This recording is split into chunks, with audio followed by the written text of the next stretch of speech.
ကစားရွာဘလူဖို့တို့မှာမေလကစားရွာဘလူဖို့ကိုယတို့နေပါတာခွဲတာရ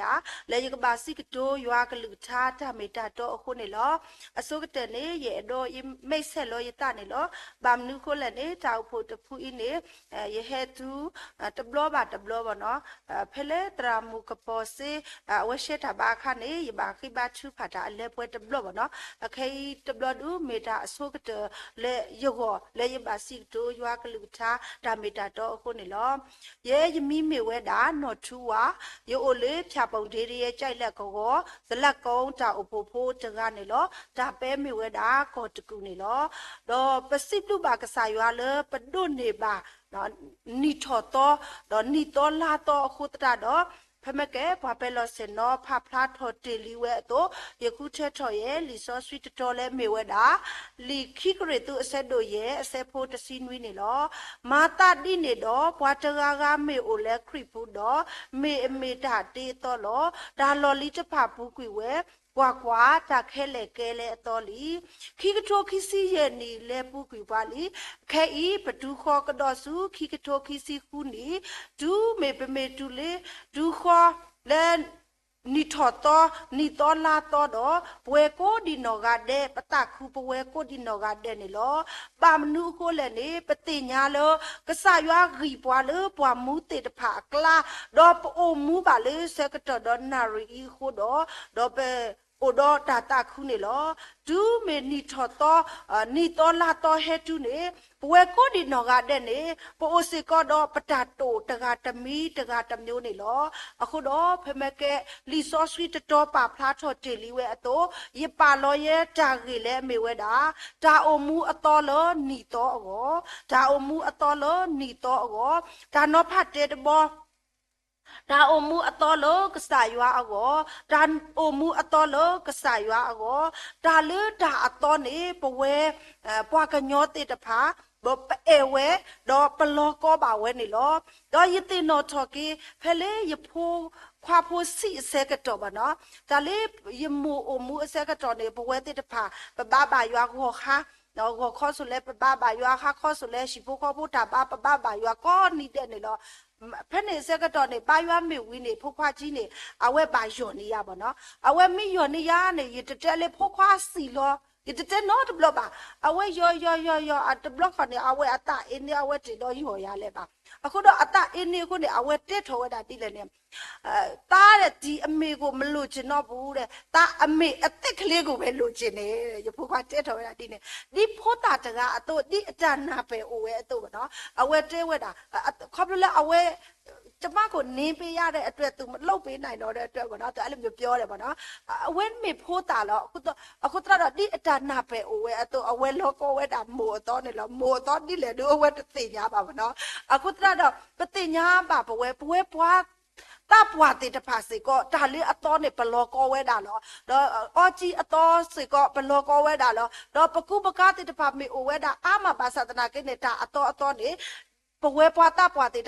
တဖာဘလောကောအတော့နေဖို့တာလဲလောကောဝဲတာဒါအတော်နေလောအခုတော့လက်ပတာအိုမူအပူလဲနီလော်လီအပူတော့တာအိုမူလဲလူလာလဲအတရိတဖာနေပကပပါတေကွီအော်လော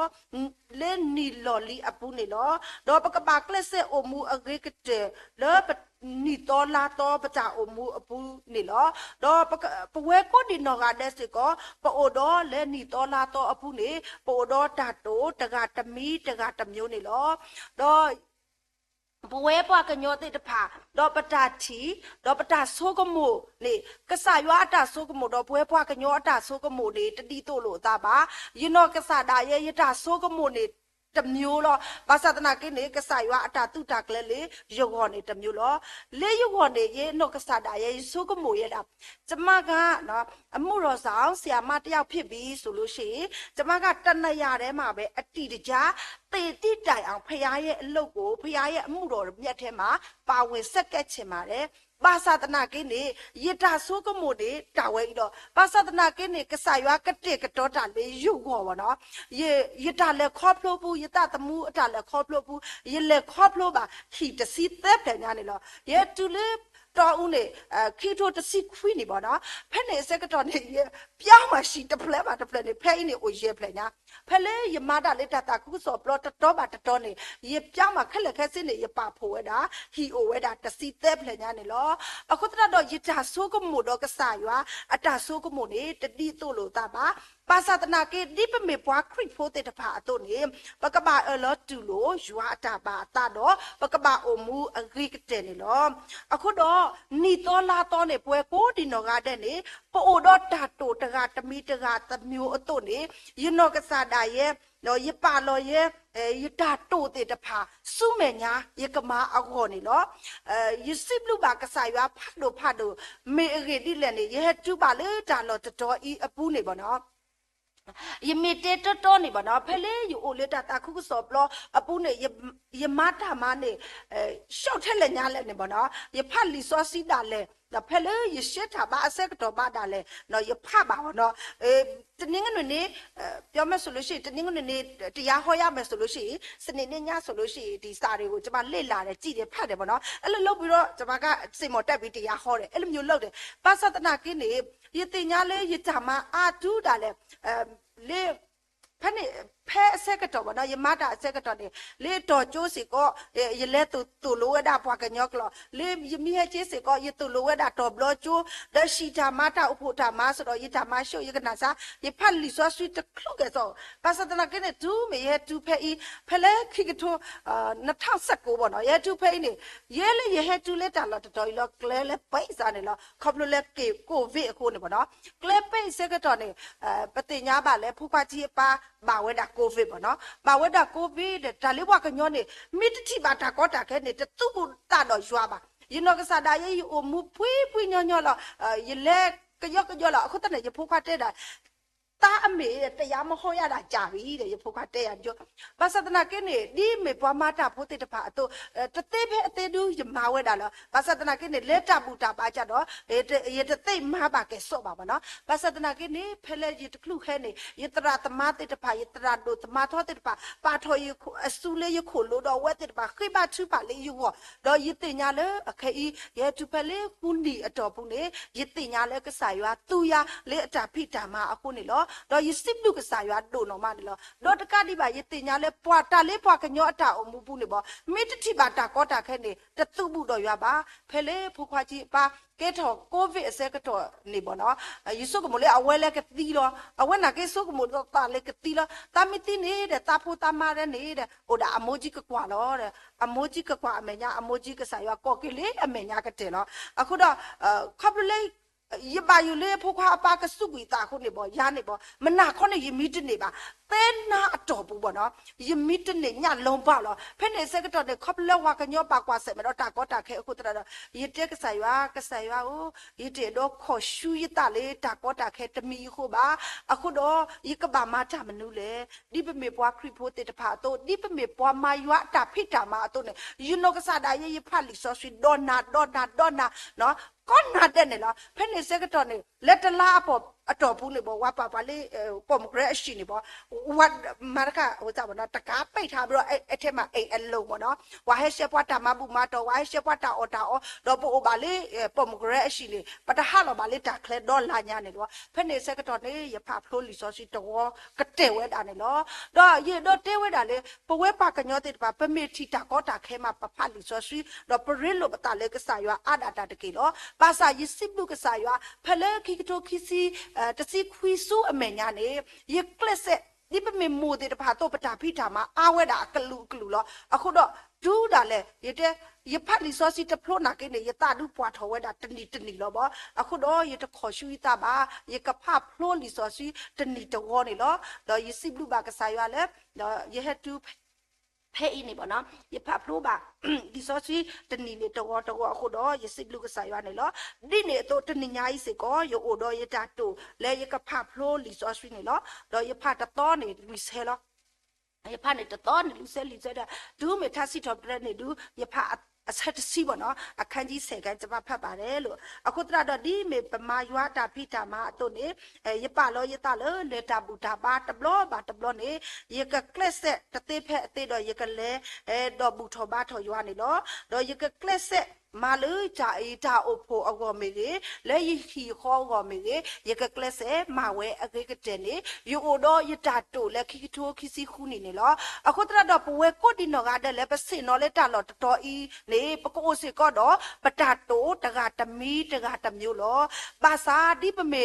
အပါဖမကတဲ့တီလီဝဲတော့တောက်ဖို့တရနာကေကဆိုင်ဝတေလော်လဲဟော့ခုအကမှုတော့နေပါနော်ပဝဲတိတပါနေမေတာဟော့ခုလောအခုတော့ပအိုတော့တာတိုတို့လေခါဆုညာပကမာ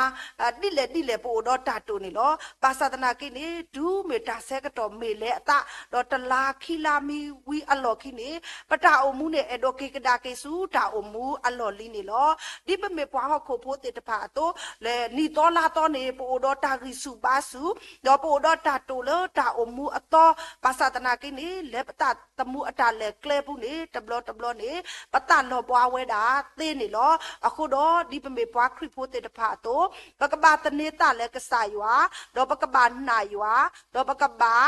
ပလေကဆာယွာလက်တာတော့ဘွာလက်ပတာအုံမပူနေလောပမေပလေလက်တာတော့ကဆာယွာလက်ပတာအုံမပူနေပမေကွာဆဲမေဘာတာကောတာခဲဒီတဲ့ဘာသာတနာကိနေပတာအုံမူနေကတော့ဝဲတာထော်ဖို့နေလောတော့ယတိနော်ထော်ကေရဲ့ယတကောမှုတကားနေလောအဝဲဖက်နေစက်တော့နေတမေပွာလဲစုကိสุกินาเกกษาคริติบาเมดาบวาตุโคตกานี่လောအဝဲအိုလေးပိုကလေးဖက်နေစက်ကတော့နေသူကပေါ့နော်ခရိယန်နေတဲ့အတိုင်းဝိုင်းမှာသူကအိမ်ပြောင်းပြီးတော့လာပြီးတော့သူ့ရဲ့အသက်မွေးဝမ်းကြောင်းလောက်ကန်စားတောက်ဖို့အတွက်သူကပြောင်းလာပြီးတော့လာနေတယ်ပေါ့နော်အဲ့လိုမျိုးလာနေတဲ့အချိန်မှာ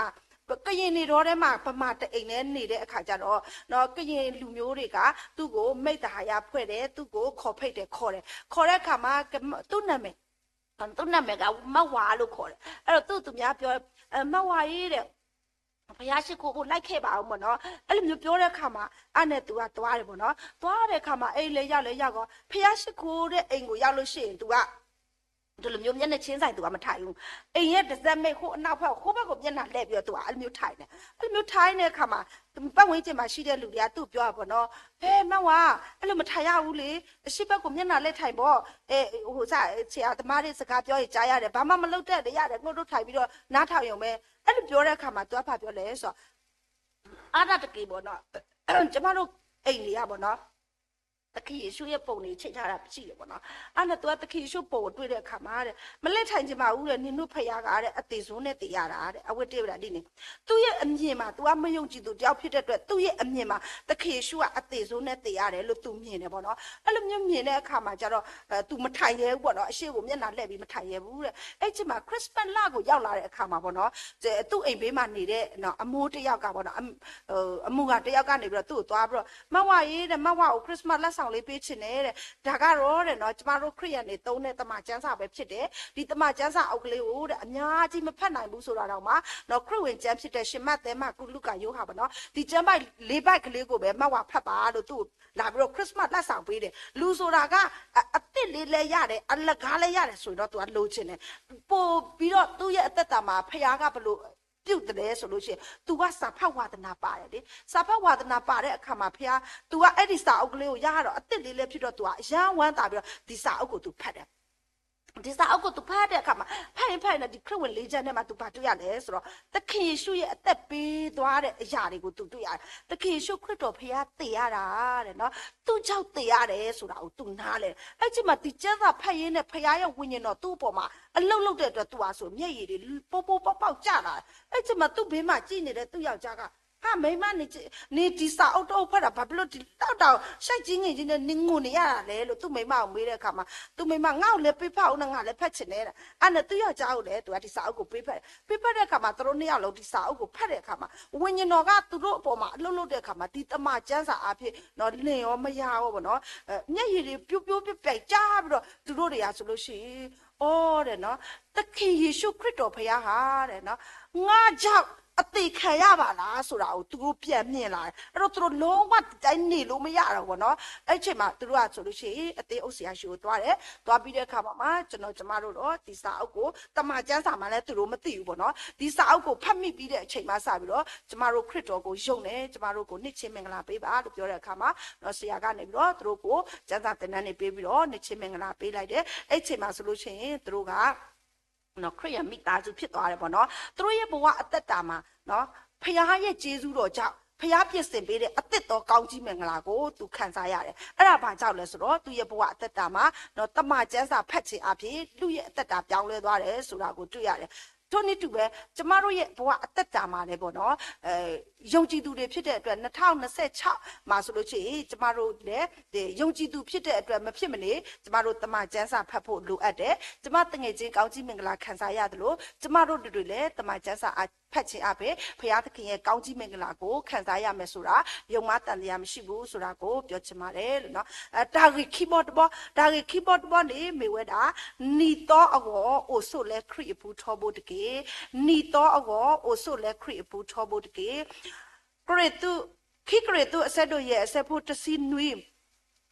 လီဆောဆူတဆဲဤအခေါ်ပညောမေဝဲတာဘွားတကားလာလဲအိုဆိုလဲခရစ်ဘူးနေပါတာမတောထော်ကေအော်လို့ယွာတော့အတာအလောအတတော့အတာမေတာခဲလေကဲထော်တာအတော်လောအဝဲပါတီကွေဝဲတာတာအိုမူအလော်လီအတာဖိတာမအတာတရီတဝါတဖာခဲလေတာမတဖာတော့အမတေဝဲတခလူလေအမအဝဲမတနေ့ဒီပါခရစ်အစက်ကတော့တဖာနေလို့ဒါအိုလေဒါအိုမူလေဖဲလေအဝဲအိုမူလေဒါအိုမူအတော်ဒါကဘာအိုမူလေဒါအိုမူလေအတော်အပူလို့အဝဲအတာဆိုးကမို့တော့အတာဖိတာမာတေတဖာလဲခရစ်ဘူးခဲလဲနေလို့မေတာအိုမူအတော်ခဲလဲအဝဲဝလို့ဒီအမေဘွားခရစ်ဖို့အတာအမူအတော်ဤနေဒုတနေထောအတာဘူးဘူးတီတီလေကစားဘွားခရစ်ဖို့မေတာတမီခေါ်တော့ခရစ်နေလို့လက်တာနေအခုတော့ဘဝဲလေအဒုနေပါခရစ်လီတဖာနေအလောအဝဲတာလေပကပနာပလီဆောဆွီအခေါ်ပညောတော့အမူထွဲအော်နေလို့ပမေအမူတာလေညာပမာတနေ့ဒီပါခရစ်အတော့ပါတော့ပတမေပွာအတော့ပါလက်တာနေအခုတော့လဲနီတော့လာတော့အပူနေပကပအိုဆုလဲခရစ်အပူချောဖို့နေလို့တော့တာနောဖတ်သဲဘောတဘောနေမေဝဲတာဟေလောအလောနတာခဲလက်ခဲစေစုယွာအပူတကေဟေလောအလောနတာခဲလက်ခဲစေစုယွာအပူတကေပဝဲပွာကညောတေတဖာနေပစိလဲပနာယွာပါသတနာကေနေပအလောပဟေလောပအလောပတတာခဲလက်ခဲစေစုယွာအပူနေတနေပါဒီပစိတာအတော့ဘောနော်ပပလဲလေကဆာယွာကပဲဆွဲပါလို့ပကပါတာခဲလေလေကဆာယွာအစုပူပါစာတနေပါပမနူကိုလည်းနေပဝဲတနောနေပပလေယွာအစုပူနေတဝါတနောနေပါဝဲတာတနောနေပါဝဲတာလေယွာအစုပူတခါခိခါအိုနေလို့အလောအိုတပွားကတဲ့လေပကပါအလောပတာလေလေစစ်စစ်လေကဆာယွာအပူနေလို့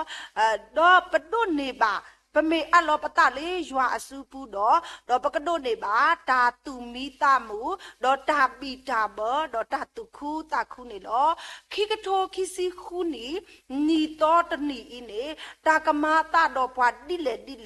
တော့ပကပကွာဆေမေပါတာမနူးတေတဖာလည်းနေပတတိညာလောတီနောတကပါအခုတော့ဒီလီမတဲ့အဆက်တို့နွီအဆက်ဖို့ခီစီလူခီစီရဲ့ပါဖလာဝဲအတုနေယွာကလူချာမေအိုလဲပပူတော့ပမေတူနေတော့မူထွဲမထွဲအောနေတာကမာအတတော့ဘွာတိလေပါစာပတလောပေါ်ပါပမေလဲပအိုပအိုတနေထောပတာလေခရစ်လေအမေလေအခုနေလို့တော့လခိကတဲ့နေရဲ့တော့တေတာဒါအဒိုလေအမေတာအနောကောနေလို့တဘလို့နေတရာမူတကဟိတာကစောတော့အဝဲတေဝဲတာတရာတကအခေနေတော့အခုတော့ယနောကစားတာရဲ့ယကနာတော့ကဲထော်တာဂီတာပါလေးယူအခုတော့ခိနေရဲ့တော့တဲဖလာထော်ဝဲတာဒါဥတာဖို့တစ်စက်နေတော့ တဘလနေတဲ့တောက်ဖို့တရာအဝဲတာတကားနေလောဒီမေပွားခိုးဖို့တကားအတုနေမေပါတကားလေရွာပလီရွာယူရောပါကဲရွာဟေလောအတလေးရွာတာခုစောအတာဖိတာမအကောလဲလဲပို့ပွဲနေလောဖဲနေအစက်ကတော့နေအဝဲနော်စာတာဝဲဒီမေပွားမရွာတာခုစောတာဖိတာမအတုတဘလနေကဘာလဲဝဲတာလေတာခုစောတာဖိတာမအခုတော့ကဘာဟတ်ကဘာလဲဝဲတာနေလောဖဲနေအစက်ကတော့နေအမအနော်စာတာဝဲအိုတလီအဖိုးစစ်တေတဖာပေါ့နော်ဖက်နေစက်ကတော့နေအမနဲ့တဲပါအောအဝါတရာအိုအခဲအီနကဟာထော်တော့ဘဝဲရှိဖို့ခေါ်ဖို့တေတဖာဒီပိုပါလဲခိုးတော့နေတော့ဒီနတေညာနတိတော့တော့ပရှိအခုဒုတေတဖာတကြီးလဲပါအခုတော့နမေခါထော်နေပရှိနေမုကိုမီစုနေပိုတတေပါတော့တဲဝဲတာဒီနေလောဖက်နေစက်ကတော့နေတရာနေတဲဝဲတာဒါလေးရကပါမာရွာတာခုစောတာဖိတာမနေရကပါမာရလောဒါလေးအလူတော့ရနေရွာကမလဲပွဲဝဲတာနေလောဖဲနေစက်တော်နေတရာလဲဝဲတာခုစောတာဖိတာမအခါနေတော့မူကိုတေတဖာစူလောဝဲနေလောဖဲနေစက်တော်နေပတိညာပါလဲတာအဖို့တပွားတေတဖာတော့တာအဖို့ဖို့တေတဖာပါဖို့တော့အတာတော့အဝဲတေတဖာတေပေါ်လို့တာတော့တဲဝဲတာပတရာဒူလဲတာခုစောတာဖိတာမလီပါစာပတရာမူတော့ရှိဖို့ခေါ်ဖို့တေတဖာအိုပါလေမူဆိုမူခိုကလာလီပေါ့နော်အခုတော့ဘဝဲကိုဒီနော်ကတဲ့ပကဘာပဖို့တော့ပတာတော့ပကဘာမဆဲလို့ပတာတော့ပကဘာမဂေးဝဲတာဟီခိုဒူနေနော်ဖဲနေစက်ကတော့နေအဝဲတေတဖာပဖို့တော့တာတော့မာဂေထောက်ကေဝဲတာဟီခိုဒူနေလောဒူမေတရာဟဲကေတော့အဝဲထိပါဝဲတာအဝဲဟီခိုဒူအတော်နေလောအခုတော့အဝဲတခူဝဲတာလဲအတာအမှုဘူးခေါပလို့လဲအဝဲဟေလောအတာလဲစစ်စစ်လဲဘောမူတာခုစောတာဖိတာမအဝအခုတတာတော့အဝဲနော်စာတာဝဲဒုနေပါတာဆိုကေလဲကစားရွာကတဲ့ကတော့နေအောအကောနေလောအခုတော့စက်တော်ဒနာရီဒီပတာကလေးစီပါပွားအတော့ဒါအမှုအတော်လို့နေတော့အောဒါနောဖတ်တဲ့တဘောဒါအမှုအတော်လို့ရွာအောဒါနောဖတ်ခီးဘော့တဘောနေတော့အောအိုဆိုလဲခရီဘူးထောဖို့တကေဒါနောဖတ်သေးဘော့တဘောဟေလောအလောနတာခဲလက်ခဲစေစုရွာအဘူးတကေမောနီထောတော့ကဟဲဆိုနေသူဒါအမှုအတော်တပယူကောလဲခရီဘူးနေတကေမောရွာဆိုကေကလူထားစီတကေတော့ဆိုကေပွဲကိုဒီနော်ကတဲ့နေတကေတာဘူးတမ